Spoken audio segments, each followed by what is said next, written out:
জুনের ভেতরেই ভ্যাকসিনের আওতায় আসছে আরও 20% জনগোষ্ঠী, করোনায় 32 জনের মৃত্যু। বিপ্লবী বাঘা যতীনের ভাস্কর্য ভাঙচুর মামলায় গ্রেপ্তার 3 জন রিমান্ডে। আদালতে সিনহা হত্যা মামলার অভিযোগপত্র গ্রহণ, সহযোগী সিফাত ও শিপ্রাকে অব্যাহতি।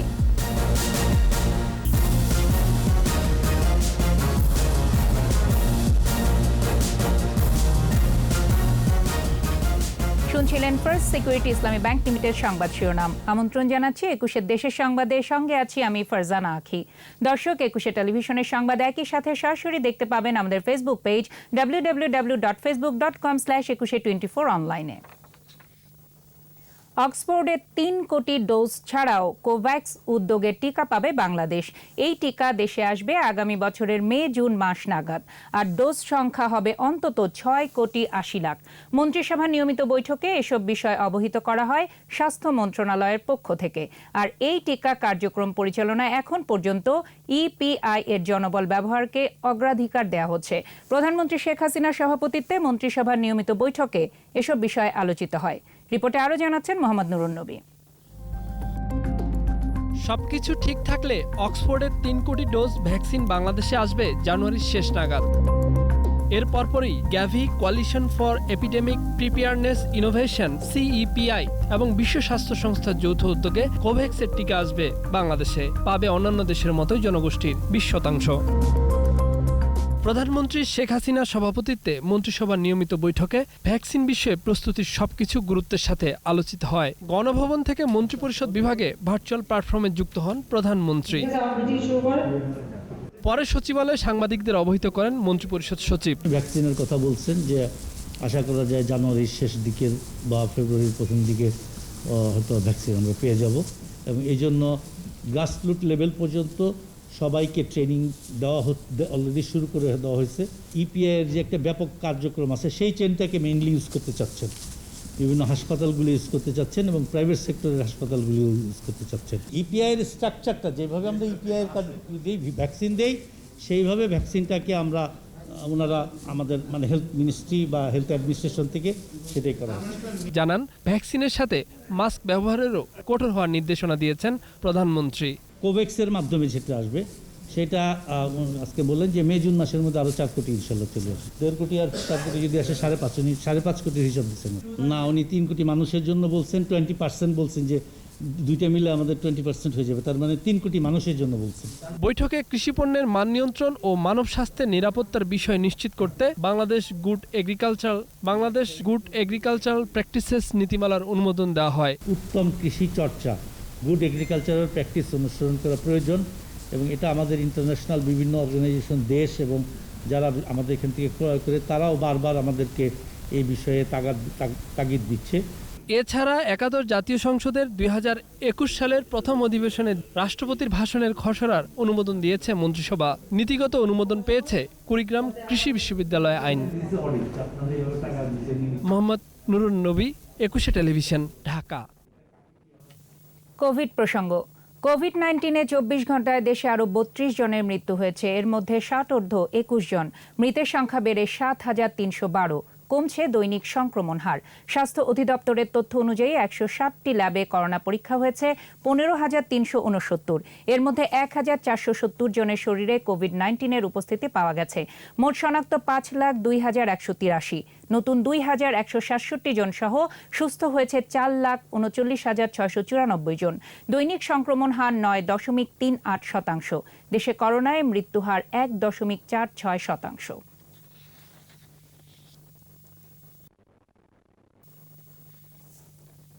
কুষ্টিয়ায় বিপ্লবী বাঘা যতীনের ভাস্কর্য ভাঙচুর মামলায় 3 আসামি 3 দিন করে রিমান্ড মঞ্জুর করেছে আদালত। বেলা 12টার দিকে কুষ্টিয়া সিনিয়র জুডিশিয়াল ম্যাজিস্ট্রেট আদালতের বিচারক সেলিনা খাতুন এ রিমান্ড মঞ্জুর করেন। এর আগে সকালে আসামিদের জেল হাজত থেকে আদালতে আনা হয়। এ মামলায় 7 দিনের রিমান্ড চেয়ে আদালতে আবেদন করেছিল পুলিশ। শুনানি শেষে বিচারক তাদের 3 দিনের রিমান্ড মঞ্জুর করেন। মামলায় ইউনিয়ন যুবলীগের সভাপতি আনিসুর রহমান ও তার 2 সহযোগী সবুজ হোসেন ও হৃদয় আহমেদকে গ্রেপ্তার করে পুলিশ। পলাতক রয়েছে বাচ্চু নামের একজন।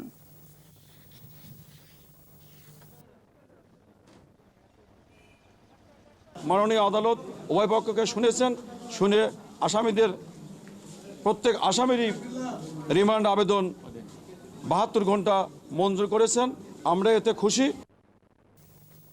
কক্সবাজারের টেকনাফে পুলিশের গুলিতে নিহত অবসরপ্রাপ্ত মেজর সিনহা হত্যা মামলার অভিযোগপত্র গ্রহণ করেছে আদালত। একই সঙ্গে পলাতক আসামি সাবেক এএসআই সাগর দেবের বিরুদ্ধে গ্রেপ্তারি পরোয়ানা জারি করা হয়েছে। দুপুরে কক্সবাজারের জ্যেষ্ঠ বিচারক হাকিম তামান্না ফারা এ আদেশ দেন। কক্সবাজার জেলা ও দায়রা জজ আদালতের public prosecutor advocate Faridul Alam জানান, গত 13 ডিসেম্বর র্যাবের তদন্ত কর্মকর্তারা দেয়া অভিযোগপত্র করেছে আদালতে। আর মামলার আসামি সিফাত ও শিপ্রাকে মামলা থেকে অব্যাহতি দেওয়া হয়েছে। 4 মাস 8 দিন তদন্ত শেষে টেকনাফ থানার ওসি প্রদীপ কুমার দাস সহ 15 জনকে আসামি করে অভিযোগপত্র দেন র্যাবের তদন্ত কর্মকর্তা। সে পলাতক আসামির বিরুদ্ধে ওয়ারেন্ট অ্যান্ড PND জারি করা হয়েছে। সেইটাই রিটার্ন হলে পরবর্তীতে সেটা মাননীয় আদালত এটা পত্রিকায় প্রকাশ করে ফাইলপত্র রেডি করে বিচারের জন্য ট্রায়ালের জন্য ফাইল মাননীয় দায়রা জজ আদালতে পাঠিয়ে দেওয়ার ব্যবস্থা নেবে। উত্তরাঞ্চল সহ দেশের বিভিন্ন জেলায় বেড়েছে শীতের তীব্রতা। বয়ে যাচ্ছে মৃদু শৈত্যপ্রবাহ। দিনের বেলায়ও হেডলাইট জ্বালিয়ে চলাচল করছে যানবাহন। কনকনে শীতে সবচেয়ে বেশি ভোগান্তিতে খেটে খাওয়া নিম্ন আয়ের মানুষরা। ঘন কুয়াশা আর কনকনে হিমেল হাওয়া ব্যাহত হচ্ছে জনজীবন। হাসপাতাল ও ক্লিনিকগুলোতে বাড়ছে ঠান্ডাজনিত রোগীর সংখ্যা। প্রতিনিধিদের সহায়তায় আরও জানাচ্ছেন মাসুম আলিসা। রংপুরে ঠান্ডায় এক বৃদ্ধের মৃত্যু হয়েছে। রেল স্টেশনের প্ল্যাটফর্মে অজ্ঞাত এই বৃদ্ধ প্রচণ্ড শীতে অসুস্থ হয়ে পড়লে রংপুর মেডিকেল কলেজ হাসপাতালে নিয়ে আসলে চিকিৎসক তাকে মৃত ঘোষণা করেন। এদিকে শীতবস্ত্রের অভাবে আগুন জ্বালিয়ে নির্ঘুম রাত কাটছে চরাঞ্চলের মানুষের। পঞ্চগড়ে প্রতিদিন কমছে তাপমাত্রা, বাড়ছে শীতের প্রকোপ। গত 4 দিনে তাপমাত্রা নেমে এসেছে 10 থেকে 7 ডিগ্রি সেলসিয়াসে। কখনো মৃদু, কখনো বা মাঝারি শৈত্যপ্রবাহ বইছে পুরো জেলায়।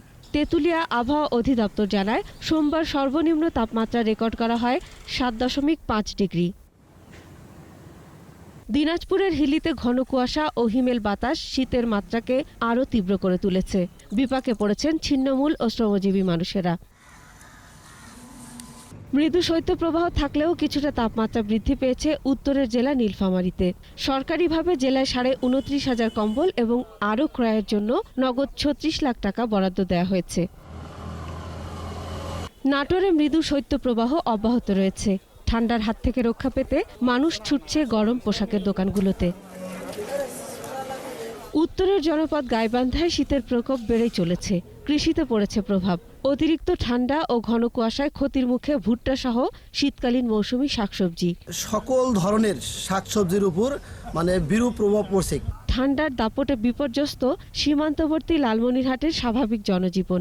বিশেষ করে চরাঞ্চলে মানুষ বেশ বিপাকে।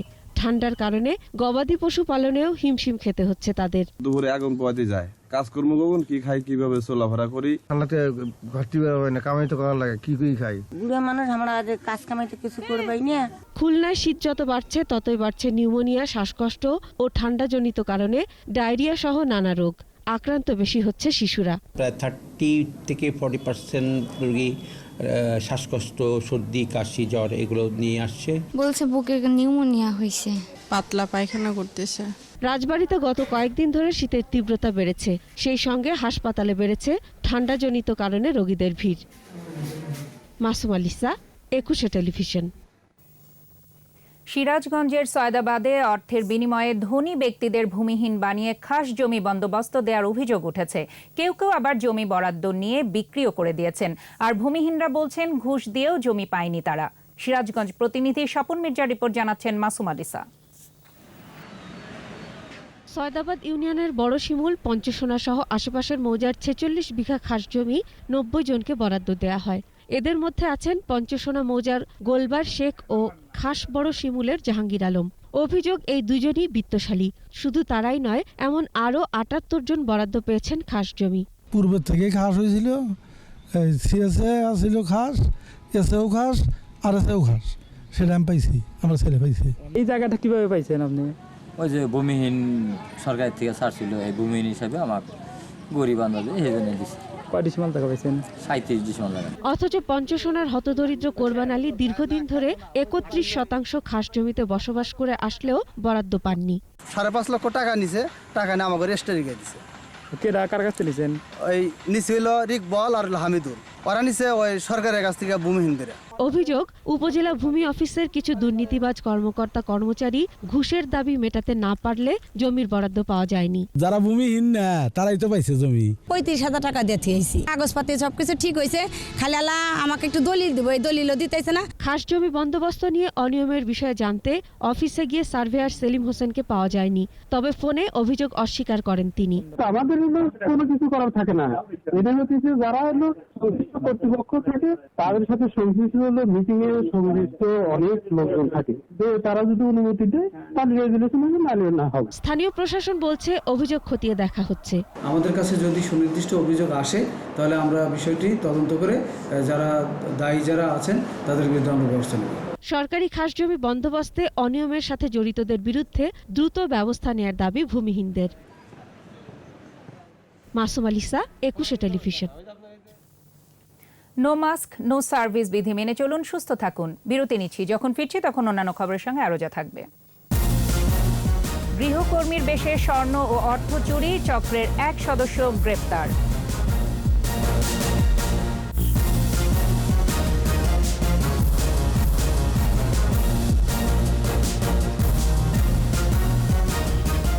দেখছেন 21 দেশের সংবাদ। শরীয়তপুরে নড়িয়া থেকে ছেড়ে আসা চাঁদপুরগামী এম.এল. শাহ আলী চাল লঞ্চে ডাকাতির ঘটনা ঘটেছে। সকালে কাঁচিকাটায় এ ঘটনা ঘটে। প্রত্যক্ষদর্শীরা জানায়, দুটি স্পিড বোর্ডে করে 18 থেকে 20 জনের সংঘবদ্ধ ডাকাত দল অস্ত্রের মুখে লঞ্চে থাকা 50 জন যাত্রীকে জিম্মি করে অর্থ, সোনার গহনা ও মূল্যবান জিনিসপত্র লুট করে নিয়ে যায়। পরে লঞ্চে থাকা নৌপুলিশ বিল্লাল খান নামে এক ডাকাতকে আটক করতে সক্ষম হয়। চাঁদপুর নৌ থানা পুলিশ জানায়, আটক ডাকাতকে জিজ্ঞাসাবাদ করা হচ্ছে। বাকিদের আইনের আওতায় আনার চেষ্টা চলছে।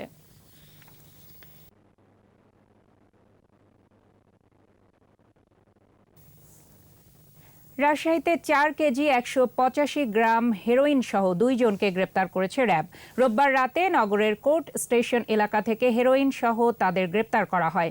সোমবার দুপুরে সংবাদ বিজ্ঞপ্তিতে র্যাব জানায়, গোপন সংবাদ পেয়ে অভিযান চালিয়ে র্যাবের মোল্লাপাড়া ক্যাম্পের একটি দল 2 জনকে আটক করে। পরে তাদের কাছ থেকে 39টি প্যাকেটে 4 কেজি 185 গ্রাম হেরোইন পাওয়া যায়। প্রাথমিক জিজ্ঞাসাবাদে তারা দীর্ঘদিন ধরে মাদক কারবারে সম্পৃক্ততার কথা স্বীকার করেছেন বলে র্যাব জানিয়েছে।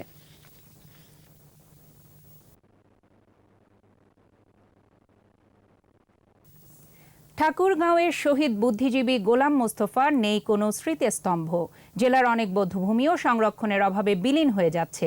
স্বাধীনতার 49 বছরেও মুক্তিযুদ্ধ নিয়ে নির্মাণ হয়নি কোনো ভাস্কর্য। তবে জেলা প্রশাসন বলছে, উদ্যোগ নেওয়া হয়েছে। সংস্কার করা হবে বধ্যভূমি, নির্মাণ করা হবে স্মৃতিস্তম্ভ। ঠাকুরগাঁও প্রতিনিধি এস.এম. জসিমউদ্দিনের রিপোর্ট, জানাচ্ছেন মাসুম আলিসা। বাংলাদেশের স্বাধীনতা যুদ্ধের পরাজয় নিশ্চিত জেনে পাকিস্তানি বাহিনী আর তাদের দোসররা ঘৃণ্য এক পরিকল্পনায় মেতে ওঠে। বাঙালি জাতিকে মেধাশূন্য করতে হত্যা করে জাতির সূর্য সন্তানদের। সারা দেশেই চলে এই হত্যাযজ্ঞ। ঠাকুরগাঁয়ে হত্যা করা হয় ভাষা সৈনিক গোলাম মোস্তফাকে। 1998 সালে শহীদ বুদ্ধিজীবী দিবসে অধ্যাপক গোলাম মোস্তফার নামে স্মারক ডাক টিকিট প্রকাশ করা হয়, কিন্তু তার কবর সংরক্ষণে নেই কোনো উদ্যোগ। শহীদ বুদ্ধিজীবী গোলাম মোস্তফা সহ 7 জনকে ধরে নিয়ে যায় পীরগঞ্জ ঠাকুরগাঁও রোডের জামালপুর ফার্মে। তাদেরকে নির্মমভাবে গুলি করে এবং বায়োনেট খুঁটিয়ে হত্যা করার পর লাশ ফেলে রেখে যায়। স্বাধীনের পদক, 21-এর পদক, এত কিছু সবাইকে দেওয়া হয়েছে, কিন্তু এই পরিবারকে দেওয়া হয়নি। কারণ এখানে তো আমাদের পরিচয় কেউ বলতেছে না, জানাচ্ছে না। জানালে লোকাল থেকে সেটা দায়িত্ব হবে, তারপরে না আসবে, লোকাল থেকে আমাদের মূল্যায়ন করা হচ্ছে। এছাড়া ঠাকুরগাঁও সদরের ফাটাবাড়ি, ভামরাদহ ইউনিয়নের দেশিয়াপাড়া বধ্যভূমি পড়ে আছে অযত্ন অবহেলায়। এরই মধ্যে বধ্যভূমিতে গড়ে উঠেছে বিভিন্ন স্থাপনা। একজন কাকে নিয়ে আসতেছে আর মানে ঘাড়ে চোট দিচ্ছে, কাগো পেটে ডেগার মারি দিচ্ছে, কাগো ফায়ার করতেছে। এইভাবে চোট দিতে দিতে দিতে দিতে তাদের আর অস্ত্র চলে না চলার পরে লাঠি দিয়ে তাদেরকে কুপিয়ে হত্যা করলো। হাওয়া আসি হইতি খলিল উপের বাড়ি খলিল উপাতে সালা আসি হামা বাড়ি বারাডাঙ্গিতে, হরিপুরে, রানী শঙ্কলে, ঠাকুরগাঁয় বিভিন্ন জায়গায় কবরগুলো সংরক্ষণ হয় না। মুক্তিযুদ্ধের প্রকৃত ইতিহাস সংরক্ষণ এবং ভবিষ্যৎ প্রজন্মের কাছে তুলে ধরতে জেলায় নেই কোনো ভাস্কর্য। মুক্তিযুদ্ধের চেতনাকে ছড়িয়ে দেবার প্রয়াসেই কিন্তু ভাস্কর্যের প্রয়োজনীয়তা অনেক অনেক বেশি। জেলা প্রশাসন বলছে গোলাম মোস্তফা স্মৃতি সংরক্ষণ সহ মুক্তিযুদ্ধে শহীদদের স্মরণে স্মৃতিস্তম্ভ ও ভাস্কর্য নির্মাণ করা হবে। সুন্দর ডিজাইনে, সুন্দর স্থাপত্য ডিজাইনে আমরা এই বদ্ধভূমিগুলো আমরা সংস্কার করব, ডিজাইন করব, করে আমরা তাদের নতুন প্রজন্মের কাছে আমরা এই তাদের যে অবদান সেটা আমরা জানানোর ব্যবস্থা করব।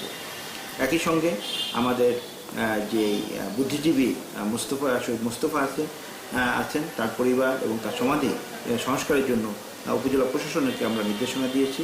স্মৃতিস্তম্ভ নির্মাণ বদ্ধভূমি চিহ্নিত করে তা সংরক্ষণে কার্যকর উদ্যোগের দাবি ঠাকুরগাঁওবাসীর। মাসুম আলিসা, 21 টেলিভিশন। গাইবান্ধার রংপুর চিনিকল সহ 6টি চিনিকলে আখ মাড়াই বন্ধ রাখার প্রতিবাদে আজও বিক্ষোভে উত্তাল গাইবান্ধার মহিমাগঞ্জ চিনিকল এলাকা। সকাল থেকেই লাগাতার বিক্ষোভ করে চিনিকল শ্রমিক, কর্মচারী ও আখ চাষিরা। চিনিকলের প্রধান ফটকের সামনের সড়ক অবরুদ্ধ রেখে বিক্ষোভ করে তারা। এ সময় বিক্ষোভকারীরা বলেন, দীর্ঘদিন ধরে বাংলাদেশ চিনি ও খাদ্য শিল্প সংস্থার চেয়ারম্যান সহ ঊর্ধ্বতন কর্মকর্তাদের বিভিন্ন প্রকল্পের নামে সীমাহীন দুর্নীতি সহ লুটপাটের জন্য পুরো সংস্থাই লোকসানের মুখে পড়ে। 5 দফা দাবি আদায়ের লক্ষ্যে বেনাপোল বন্দরের বিপরীতে ভারতে পেট্রাপোল স্থলবন্দরে কর্মবিরতি করছে পেট্রাপোল স্থলবন্দর জীবন জীবিকা বাঁচাও কমিটি। সকাল থেকে পেট্রাপোল বেনাপোল বন্দর দিয়ে ভারত বাংলাদেশের মধ্যে আমদানি রপ্তানি বন্ধ রয়েছে।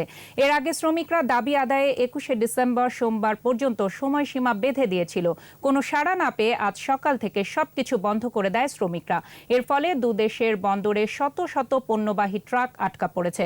তবে বেনাপোল কাস্টমস হাউস বন্দরের কার্যক্রম স্বাভাবিক ও পণ্য ওঠানামা চলছে। পাসপোর্ট যাত্রী চলাচলও স্বাভাবিক রয়েছে।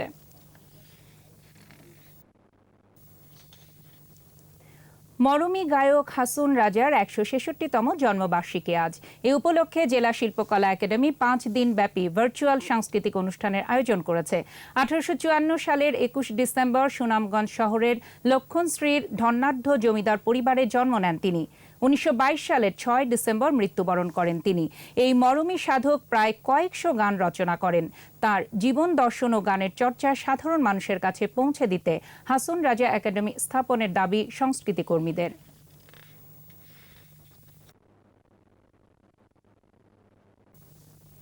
জানাবো চট্টগ্রাম সংবাদ।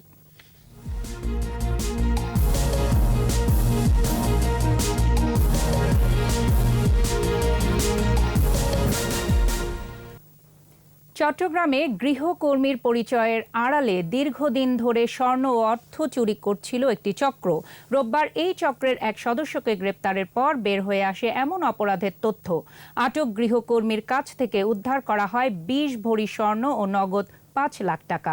চট্টগ্রাম থেকে রিপোর্ট করছেন শিউলি শবনম। আছিয়া বেগম নামের এই পরিচারিকা থাকেন বহুতল ভবনে। স্বামী থাকেন সৌদি আরবে আর ছেলে দুবাইয়ে। প্রবাসী স্বামী, সন্তান এবং প্রচুর অর্থবিত্ত থাকা সত্ত্বেও পেশাদার গৃহকর্মী। বাসাবাড়িতে চুরি করতে এই নারী পরিচারিকার কাজ নিতেন বলে জানায় পুলিশ। তার স্বামী থাকে সৌদি আরবে, তার ছেলে থাকে দুবাইতে, কিন্তু সে শুধু চুরি করার জন্য মিথ্যা নাম পরিচয় দিয়ে কাজের বুয়ো সেজে ঘরে ঢুকে 2-1 দিনের ভিতরে স্বর্ণালংকার নগদ টাকা চুরি করে নিয়ে ভেগে যায়। গত 3 নভেম্বর নগরীর কোতোয়ালি থানাধীন ঘাটফরহাদ বেগ এলাকার একটি বাসা থেকে টাকা এবং স্বর্ণালংকার চুরির ঘটনা তদন্ত করতে নেমে কথিত এই গৃহপরিচারিকার সন্ধান পায় পুলিশ। তার কাছ থেকে উদ্ধার করা হয় 4,90,000 টাকা এবং 20 ভরি স্বর্ণালংকার। বিছানা চাবি ভাই তা বাজি শতাংশ আর দিদা বাজা হলে দিন ঘরে আমায় মাপসায় বাজি অনারাতন। প্রকৃত নাম পরিচয় আড়াল করে কিছু অপরাধী গৃহকর্মীর কাজের আড়ালে নগরীতে চুরি করছে বলে জানিয়েছে পুলিশ। জনগণকে পরামর্শ দিয়েছে গৃহকর্মী নিয়োগে সাবধান হতে।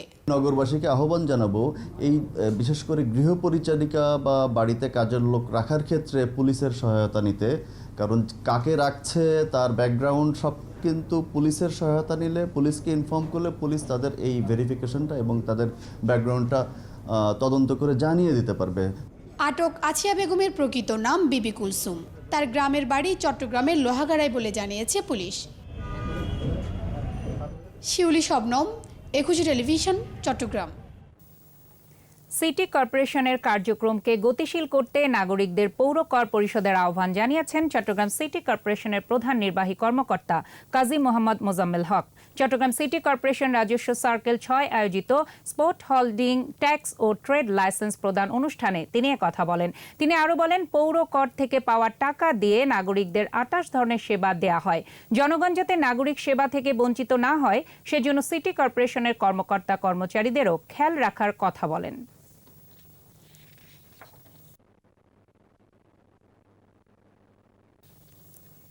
করোনা পরিস্থিতিতেও জল পাহাড়ে ঘেরা রাঙামাটিতে পর্যটকের ভিড়। জেলার নৈসর্গিক পরিবেশ বরাবরই আকৃষ্ট করে প্রকৃতিপ্রেমী মানুষকে। যথাযথ অবকাঠামো গড়ে উঠলে এই এলাকা দেশের অর্থনীতিতে গুরুত্বপূর্ণ ভূমিকা রাখতে পারে বলে মনে করছেন পর্যটকরা। বিপ্লব মজুমদারের ক্যামেরায় চট্টগ্রাম থেকে রিপোর্ট করছেন হাসান ফেরদৌস। পাহাড়, হ্রদ, নদী, ঝর্ণার অপূর্ব মিশেলে গড়া প্রাকৃতিক সৌন্দর্যের লীলাভূমি পার্বত্য জেলা রাঙামাটি।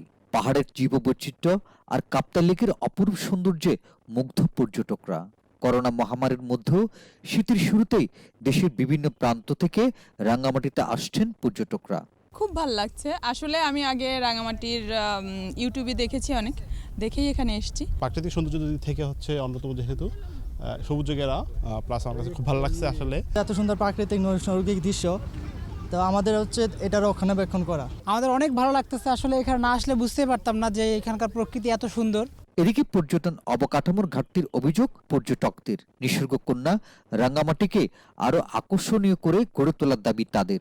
যে এখানে যে আদিবাসীদের মন্দির আছে আর শুভলংয়ের যে পাহাড়ি ঝর্ণা আছে, এগুলো অনেকে না দেখলে বুঝবে না যে এখানের সৌন্দর্যটা কোথায়। আস্তে আস্তে এই সম্ভাবনার খাত যেটা সেটা সমৃদ্ধ হচ্ছে আরও। তো আমি চাই বাংলাদেশ এটা নিয়ে এগিয়ে যাক। সরকার চেষ্টা করতেছে যদি আরও একটু উন্নত করতে পারে তাহলে আমাদের যাতায়াত বা সবাই আসতে পারবো। রাঙামাটির প্রকৃতির উপর নির্ভর করে আন্তর্জাতিক মানের পর্যটন শিল্প প্রতিষ্ঠা সম্ভব বলে মনে করছেন পর্যটকরা। হাসান ফেরদৌস, একুশে টেলিভিশন, চট্টগ্রাম। উন্নত ও আধুনিক গ্রাহক সেবার লক্ষ্যে চট্টগ্রামে আল আরাফা ইসলামী ব্যাংক লিমিটেডের স্থানান্তরিত আন্দরকিল্লা শাখার উদ্বোধন করা হয়েছে। চট্টগ্রাম সিটি কর্পোরেশনের প্রশাসক খুরশেদ আলম সুজন শাখাটি উদ্বোধন করেন। ভার্চুয়াল প্ল্যাটফর্মে অনুষ্ঠানে সভাপতিত্ব করেন ব্যাংকের ব্যবস্থাপনা পরিচালক ও সিইও ফরমান আর চৌধুরী। অনুষ্ঠানে উপস্থিত ছিলেন ব্যাংকের পরিচালক মোহাম্মদ রফিকুল ইসলাম, চট্টগ্রাম সিটি কর্পোরেশনের প্রধান প্রকৌশলী লেফটেন্যান্ট কর্নেল সোহেল আহমেদ। অনুষ্ঠানে ব্যাংকের ব্যবস্থাপনা পরিচালক ও সিইও ফরমান আর চৌধুরী বলেন, গ্রাহক সেবার কথা চিন্তা করেই বৃহৎ পরিসরে আন্দরকিল্লা শাখা স্থানান্তর করা হয়েছে। শেষ করছি ঘোড়দৌড়ের খবর দিয়ে। গ্রাম বাংলার ঐতিহ্যবাহী খেলাকে পুনরুদ্ধার করতে দিনাজপুরের বিরামপুরে হয়ে গেল ঘোড়দৌড় প্রতিযোগিতা। গ্রামীণ এই খেলাকে ঘিরে গ্রামে তৈরি হয়েছে উৎসবের আমেজ। এমন খেলা দেখতে পেরে খুশি দর্শকরা। বিরামপুর উপজেলার উত্তর ভগতিপুর শাওয়ার ক্লাবের আয়োজনে উত্তর ভগতিপুর মাঠে প্রতিযোগিতার আয়োজন করা হয়। বিভিন্ন জেলার 3টি গ্রুপে মোট 12টি ঘোড়া অংশগ্রহণ করে। ক গ্রুপে বিজয়ী হন দিনাজপুরের বাহাদুর, খ ও গ গ্রুপে গাইবান্ধার গোফার ও ফারুক।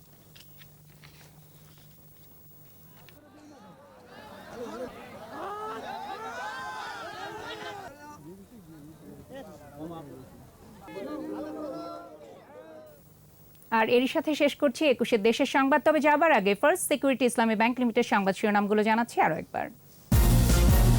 জুনের ভেতরে ভ্যাকসিনের আওতায় আসছে আরও 20% জনগোষ্ঠী। করোনায় 32 জনের মৃত্যু। বিপ্লবী বাঘা যতীনের ভাস্কর্য ভাঙচুর মামলায় গ্রেপ্তার 3 জন, রিমান্ডে। আদালতে সিনহা হত্যা মামলার অভিযোগপত্র গ্রহণ, সহযোগী সিফাত ও শিপ্রাকে অব্যাহতি।